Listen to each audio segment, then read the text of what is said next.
ஸ்ரீ வராகி தாயே போற்றி போற்றி. ஓம் சக்தி, ஓம் ஆதிபரா சக்தி. என் அன்பு குழந்தையே, இப்பொழுது நீ இறுதி கட்டத்தில் நின்று கொண்டிருக்கிறாய். உன்னுடைய துரோகியை ஒழித்து கட்ட உன்னுடைய தாயானவள் இன்று வந்து விட்டேன்.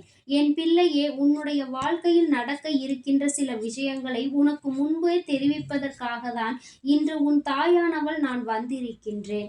என் பிள்ளையின் மனதில் இருக்கின்ற எண்ணங்களை எல்லாம் ஓரம் கட்டி வைத்துவிட்டு ஒரு 10 நிமிடம் ஒதுக்கி உன் தாயானவள் என்ன சொல்கிறேன் என்பதை நீ எனக்காக கேட்க வேண்டும். அந்த 10 நிமிடம் உன்னுடைய வாழ்க்கையில் ஒரு மிகப்பெரிய மாற்றத்தை நான் ஏற்படுத்தி கொடுக்க போகின்றேன். உன்னுடைய மனநிலையில் நல்லதொரு முன்னேற்றத்தை ஏற்படுத்தி கொடுக்க போகின்றேன். எந்த விஷயத்தை நினைத்து என் பிள்ளை மனவேதனை அடைந்து கஷ்டத்தை அனுபவித்து கொண்டிருந்தாயோ அந்த விஷயத்தை உனக்காக நான் மாற்றி கொடுக்க போகின்றேன்.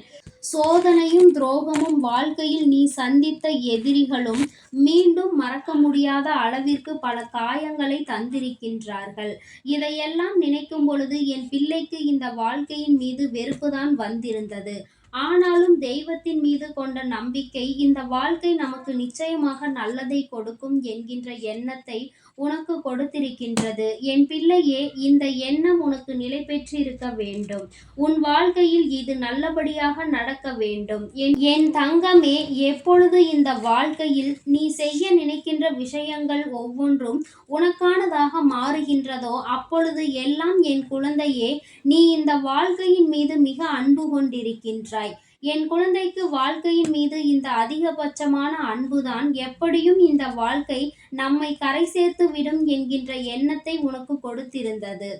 ஆனாலும் துரோகிகளும் எதிரிகளும் சூழ்ந்து நின்று எழுந்திருக்க முடியாமல் வாழ்க்கையில் மீண்டும் மீண்டும் கஷ்டங்களை கொடுக்கும் பொழுது எதற்காக தான் இந்த வாழ்க்கை, நாம் இதற்கு பிறக்காமலேயே இருந்திருக்கலாம் என்கின்ற எண்ணத்தை உனக்கு ஏற்படுத்துகின்றது.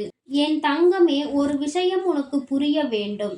எந்த ஒரு சூழ்நிலையிலும் தெய்வம் உனக்கு கொடுத்ததை நீ தவறு என்று நினைத்துவிடக் கூடாது. தெய்வம் எப்பொழுதும் யாருக்கும் எந்த ஒரு செயலையும் தவறாக செய்ய நினைத்தது கிடையாது.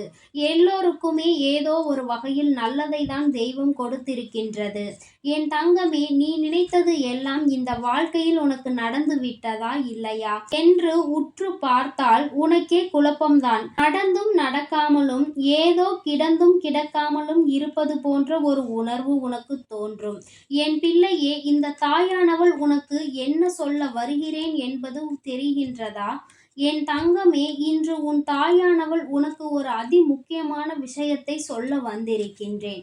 என் பிள்ளையே, துரோகத்தை செய்தவர்களும் எதிரியாக நிற்பவர்களும் நீண்ட நாட்கள் இது போன்ற வேலையை செய்து முடிக்க முடியாது. ஒருமுறை ஒரு கஷ்டத்தை அடைந்து விட்டால் அதன் பிறகு அவர்கள் வேலையை பார்க்க சென்று விடுவார்கள். தனக்கு வரும் பொழுது தெரிந்துவிடும் அல்லவா தான் செய்தது எத்தனை பெரிய தவறு என்று. தான் மற்றவர்கள் வாழ்க்கையில் இது போன்ற தவறுகளை செய்யக்கூடாது என்று அவர்களுக்கு அப்பொழுது புரியும். என் பிள்ளையே, உனக்கான நேரத்தில் இந்த தாயானவள் உன்னை தேடி வந்து உனக்கு இந்த வாக்கினை தரும் பொழுது நீ மனதிற்குள் எண்ணிக்கொள்ள வேண்டிய விஷயம், இன்று ஒரு துரோகம் உன் வாழ்க்கையை விட்டு விலகி செல்ல போகின்றது. அவர்கள் செய்தது எல்லாம் நியாயம் என்று செய்திருப்பதால் இன்று அவர்களுக்கு அதற்கான தண்டனை கிடைக்கப் போகின்றது. தான் செய்த தவறை உணர்வது மட்டுமல்லாமல் இனி அடுத்தவர்கள் வாழ்க்கையில் எந்த துரோகத்தையும் செய்துவிடக் கூடாது என்பதையும் அவர்கள் கற்றுக்கொள்ளப் போகின்றார்கள். பிள்ளையே, ஒவ்வொரு முறையும் நீ இந்த வாழ்க்கை உனக்கான விஷயங்களை அடைய நினைக்கின்ற பொழுதெல்லாம் நீ உன் மனதிற்குள் தேவையில்லாத சிந்தனைகளோடு தான் நின்று கொண்டிருக்கிறாய். உனக்குள் இருக்கின்ற எண்ணங்கள் உன்னுடைய வாழ்க்கையில் உனக்கு பல கஷ்டங்களை கொடுப்பதோடு மட்டுமல்லாமல் உன்னையும் பல நல்ல விஷயங்களில் இருந்து விலக்கி வைத்துவிடத்தான் செய்கின்றது. நமக்கு நாளை நடந்துவிடும், இன்று நடந்துவிடும் என்று நினைக்கின்ற விஷயமானது சில நாட்கள் தள்ளி செல்கிறது. உனக்கு அதன் பிறகு இந்த விஷயம் நமக்கு வேண்டுமா வேண்டாமா என்ற அளவிற்கு மனது சிந்திக்க தொடங்கி விடுகின்றது. என் பிள்ளையே, ஒன்றின் மீது ஆசைப்பட்டு விடுவோம் என்றால், ஒரு விஷயத்தை பெற வேண்டும் என்று நினைத்து விட்டோம் என்றால், அந்த விஷயம் கிடைக்கும் வரை பொறுமை மிகவும் அவசியம். அதற்கு முன்பாக இது உனக்கு தேவையில்லையா, தேவையா என்பதை நீ யோசிக்க வேண்டும்.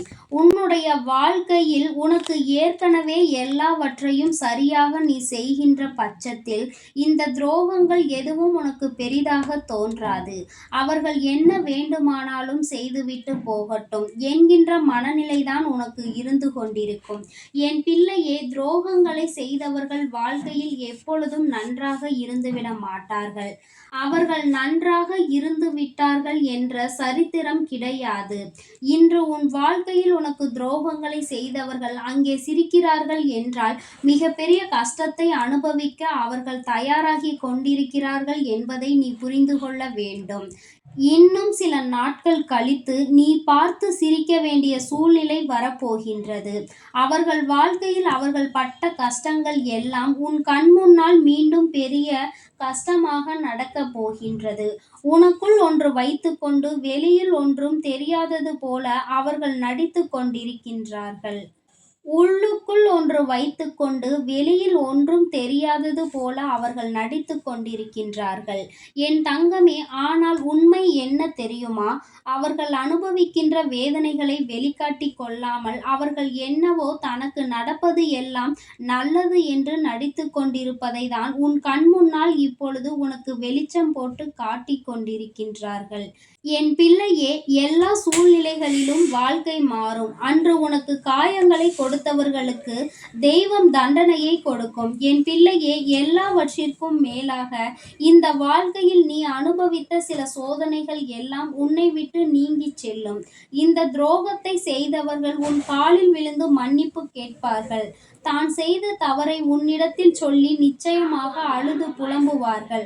உனக்கு செய்த துரோகம், உனக்கு செய்த பாவம் இன்று என் வாழ்க்கையை கேள்விக்குறியாக மாற்றிவிட்டது என்று சொல்லி புலம்புகின்ற நாள் வரத்தான் போகின்றது.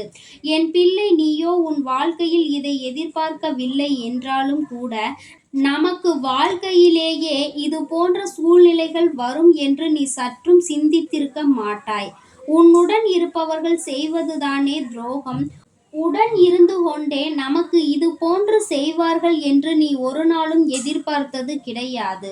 என் தங்கமே, ஆனாலும் எத்தனையோ கஷ்டங்களை கடந்து வந்து உனக்கு சில நாட்களாக ஏற்படுகின்ற பிரச்சனைகளை எல்லாம் பார்க்கும் பொழுது, நீ இதிலிருந்து நாம் எப்படி மீண்டு வருவோம் என்றுதான் யோசிக்க தொடங்கினாய். இன்று இந்த தாயானவள் உனக்கு தந்திருக்கின்ற இந்த வாக்கு உன் வாழ்க்கையில் துரோகிகள் இல்லாத நிலையை ஏற்படுத்த போகிறது என்று தெரிந்தவுடன் நிச்சயமாக என் பிள்ளையின் மனது தெளிவடையும் என்பதில் நான் உறுதியாக நம்பிக்கை கொள்கின்றேன். என் தங்கமே, எந்த சூழ்நிலையிலும் எல்லாவற்றையும் நினைத்து மனம் வேதனை அடையாதே. என் தங்கமே, எந்த சூழ்நிலையிலும் எல்லாவற்றையும் நினைத்து மனவேதனை அடையாதே. உனக்கு நடப்பது எல்லாம் நல்லதாகவே நடக்கும். உன் வாழ்க்கை உனக்கு ஏற்றது போல நல்ல சூழ்நிலையை கொடுக்கும். என் தங்கமே, இன்று போல் உன் வாழ்க்கை இப்படியே இருந்து விடுமா என்று நினைத்து மனம் கலங்காதே. எல்லாவற்றிற்கும் ஒரு நல்ல தீர்வு கிடைத்தே தீரும். இந்த தீர்வானது உன்னுடைய வாழ்க்கையில் உனக்கு மிகப்பெரிய ஒரு திருப்பத்தை ஏற்படுத்தி கொடுக்கும். நல்ல மாற்றங்கள் நடக்கும் பொழுது நீ யாரெல்லாம் உன்னை வாழவிடக் கூடாது என்று நினைத்தார்களோ, யாரெல்லாம் நீ நன்றாக இருக்கக்கூடாது என்று நினைத்தார்களோ, அவர்கள் முன்னிலையில் நீ வாழ்ந்து காட்டுவாய். உன்னை பார்த்து பொறாமைப்படுகின்ற அளவிற்கு வாழ்க்கையில் நீ நல்ல நிலையை அடைந்து விடுவாய். என் தங்கமே, இனி எதை நினைத்தும் உனக்கு கவலை வேண்டாம். இந்த வாழ்க்கை உனக்கு கொடுத்தது எல்லாமே உன்னுடைய சந்தோஷத்திற்கானது என்பதை புரிந்து கொண்டு ஒவ்வொரு நொடியும் நீ நிம்மதியாக கடந்து வந்து விட்டாலே போதும். என்றும் உன் மனது உன்னுடைய பேச்சை கேட்பது மட்டுமல்லாமல் உன்னுடைய வாழ்க்கையும் மிகவும் அற்புதமாக உன் கைகளில் நிச்சயமாக கிடைக்கும். என் தங்கமே, அன்று தெய்வத்தை வணங்கியதற்கான பலனை நீ உணர்ந்து கொள்வாய். தெய்வம் நம்மோடு இருப்பதற்கான காரணத்தையும் நீ தெரிந்து கொள்வாய். எல்லாமே நமக்கு நல்லது என்பதை உணர்வாய். அந்த நேரம் நீ நிச்சயமாக சந்தோஷத்தையும் அனுபவித்து விடுவாய். என் தங்க பிள்ளைக்கு இந்த தாயானவளினுடைய ஆசீர்வாதங்கள் எப்பொழுதும் முழுமையாக இருக்கும். என் தங்கமே, அதனால் நீ எதற்காகவும் கலங்காதே, எதை நினைத்தும் வருந்தாதே. நீ நல்லதையே நினைத்தால் உன் வாழ்வில் எல்லாம் உனக்கு நல்லதாக மட்டுமே நடக்கும். ஓம் சக்தி, ஓம் ஆதிபரா சக்தி, ஓம் சக்தி, ஓம் ஆதிபரா சக்தி.